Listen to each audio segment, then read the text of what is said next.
নমস্কার বন্ধু, আজকে দুপুরের আপডেট। আজ বাসি ভাতের জন্য মাছের আয়োজন করা হয়। সরস্বতী পূজার উপলক্ষে মাছ নেওয়া হয়। তারপরের দিনে পান্তা ভাত। কার কার পান্তা ভাত আছে অবশ্যই কমেন্ট বক্সে জানাবে। আর দেখতেই পাচ্ছ দুপুরের আপডেট, কত মাছ নামিয়েছে সরস্বতী পূজার দিনে। প্রচুর, কিন্তু মার্কেটে প্রচুর ভিড়, প্রচুর লোকের সমাগম, প্রচুর মানুষ আসছে বাইরের থেকে এবং প্রচুর মাছের আমদানি প্রচুর হয়েছে।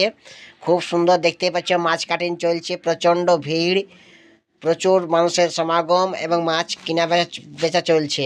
আর দেখতেই পাচ্ছ ভিড় কিন্তু কম নাই বন্ধু, প্রচুর ভিড়, উপায় নাই। দেখতেই পাচ্ছ সরস্বতী পূজায় পান্তা ভাতে মাছের ঝোল খাইতেই হবে। তাই কাদের কাদের পান্তা ভাত আছে অবশ্যই কমেন্ট বক্সে জানাবে। কাদের কাদের এই পান্তা ভাত আছে। পান্তা ভাতের অনুষ্ঠান প্রায় লোকের থাকে। কাদের কাদের আছে কমেন্ট বক্সে জানাবে। আর কেমন লাগছে মার্কেটটা একটুকু কমেন্ট বক্সে জানাবে। কেমন হয়েছে বন্ধু, দেখতে পাচ্ছ এই বন্ধুরা বলছে তোমার ভিডিও দেখি, বলি এরাও মাছ বিকছে, বলি হ্যাঁ খুব সুন্দর। এইভাবে পাশে থাকো, একে অপরের পাশে থাকো।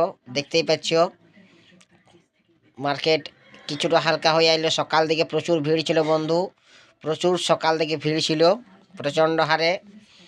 আর দেখতেই পাচ্ছ মানুষ কিন্তু মাছ, প্রচুর মাছ কিনছে বন্ধু। মাছ মানবাজারে প্রচুর চলছে।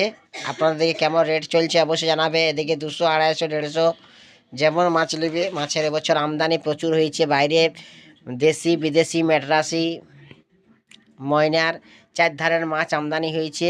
অবশ্যই তোমরা কমেন্ট বক্সে জানাবে কে কোথা থেকে দেখছো।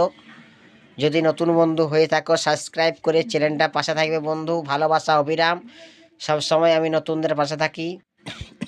যদি ভালো লাগে পেজটা ফলো করবে অবশ্যই।